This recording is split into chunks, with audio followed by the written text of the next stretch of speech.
Itu beserta amunisinya bang, apa gimana? Ya, beserta amunisinya itu.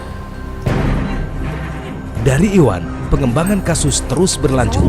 Polisi kemudian bergerak ke Semendawai, Suku Tiga, Kabupaten Oku Timur. Di sini polisi berhasil menangkap Sugiono alias Kowo saat sedang berada di kediamannya. Baru dari Iwan kita mengetahui lokasinya Sugiono, yaitu ada di Semendawai ya. Dia di Semendawai. Kemudian kita juga sama-sama dengan tim ke sana dan kebetulan Sugiono pada saat itu ada di tempat bapak angkatnya. Setelah kita ke sana, sempat kita tim itu mengejar Sugiono karena pada saat itu dia melarikan diri dan akhirnya dia bisa ketangkap sama tim. Dan kalau di tempatnya Sugiono kita dapatkan satu senjata api beserta amunisinya. Sugiono alias Kowo diketahui merupakan otak di balik aksi perampokan. Lalu bagaimana hubungan antara ketiga tersangka?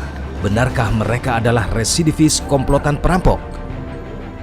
Sugiono ini dengan saudara Buang ini adalah teman lama karena pernah terlibat dengan beberapa kasus yang sebelumnya seperti perampokan toko emas di Purbalingga 2012, kemudian Sugiono juga pernah ditangkap di Bekasi terkait dengan kepemilikan senjata api di sana 2018. Dari apa yang dia dapatkan dari toko agen tersebut yang dia bawa itu sejumlah sekitar 30-an juta. Jadi hasil itu mereka bagi tiga.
Setelah menempuh perjalanan cukup jauh dari Oku Timur, tim gabungan Jatanras Polda Jawa Tengah dan Satreskrim Polresta Cilacap tiba di Polda Jawa Tengah bersama ketiga tersangka.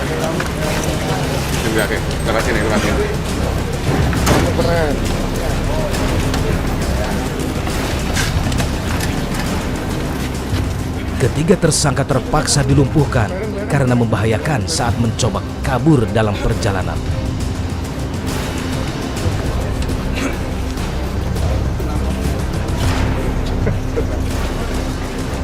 Ya Bapak.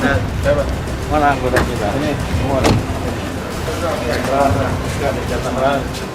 Kapolda Jawa Tengah Irjen Pol Ahmad Lutfi kemudian ikut hadir mengapresiasi anggotanya yang baru saja berhasil menangkap para pelaku.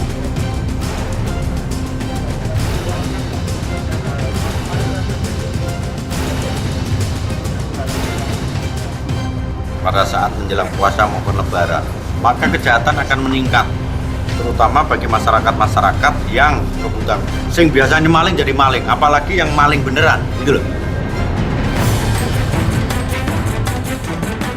Untuk mengetahui lebih jelas seperti apa peristiwa perampokan itu dilakukan, Polresta Cilacap melaksanakan rekonstruksi. Dalam rekonstruksi ini, ada 24 adegan yang diperagakan para pelaku.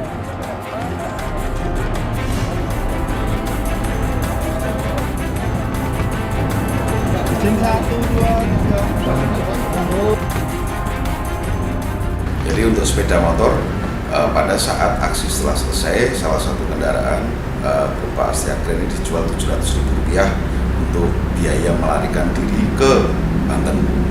Kemudian yang satunya lagi Honda Beat ini dititipkan anaknya yang berada di Pangandaran.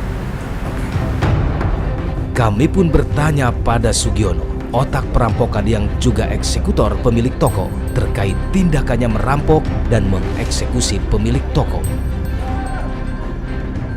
Tadinya saya nggak mau Pak di Cilacap.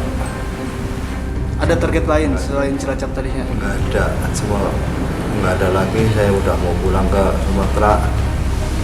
Jadi akhirnya saya putusin yang punya Pak Nasirun itu Pak. Lalu, apa target barang yang dicari? Apa barang apa sih yang kalian incar? Uang Pak. Uang, paling utama uang. Iya. Ada barang lain kah? Nggak ada. Apa alasan kamu merampok? Dia bantu saudara uang itu banyak utang Pak. Sekarang ini adalah masa yang tanda petik ideal bagi maraknya aksi-aksi kejahatan serupa, yaitu kejahatan properti. Kenapa? Inilah masa ketika mungkin para bandit atau calon bandit membayangkan bahwa uang beredar lebih banyak, harta ditumpuk lebih banyak dalam rumah dan seterusnya. Itu merupakan target-target atau incaran mereka. Lalu mengapa siang hari dipilih pelaku untuk beraksi di saat masyarakat beraktivitas jadi pilihan para pelaku? Tampaknya pelaku kejahatan dalam kurung pelaku perampokan belajar betul situasi seperti apa dan pada jam berapa kira-kira personil polisi sedang sangat-sangat sibuknya dan kemacetan luar biasa tinggi. Dan kalau luar biasa kemacetan, maka kita bayangkan bahwa responsivitas kepolisian juga akan turun. Macet, jalan tertutup, orang lalu lalang dan seterusnya. Nah, kalau responsivitas polisi sudah dianggap rendah, maka ini juga mendukung pelaku ataupun calon pelaku kejahatan untuk menjadikan siang bolong sebagai waktu yang tanda petik ideal bagi mereka untuk beraksi, untuk melancarkan operasi kejahatan. Terhadap ketiga pelaku, polisi akan mengenakan pasal. Untuk pasal yang diancamkan adalah 365 ayat 1 dan ayat 2, mana ini untuk kurungan dari 12 tahun maksimal. Namun karena ada korban, kita masih mencari alternatif lain supaya mereka bisa dapat dilakukan hukuman yang berat.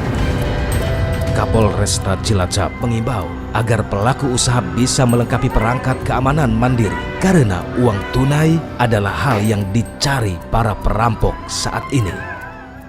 Di mana para pelaku usaha yang mempunyai usaha retail, agen bank, agen keuangan, termasuk toko emas, di mana toko-toko yang mengepul uang, kami berharap supaya bisa melengkapi, menambahi sistem keamanan masing-masing tempat usaha.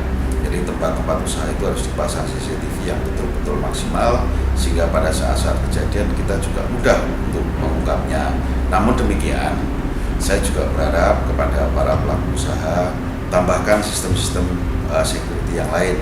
Mungkin ada satpam, ada alternatif-alternatif lain yang mungkin akan mengurangi kesempatan mereka akan melakukan tindakan-tindakan demikian. Cash money itu tanda petik lebih gampang diperoleh karena seketika langsung dapat barang berharganya dan juga gampang untuk dipergunakan. Jadi cash atau uang kas atau dana tunai itu memang paling praktis untuk kemudian diincar sebagai target kejahatan dan juga paling ideal untuk kemudian dihabiskan. Sesederhana itu. Ketimbang kemudian mengincar barang misalnya yang masih harus dijual terlebih dahulu.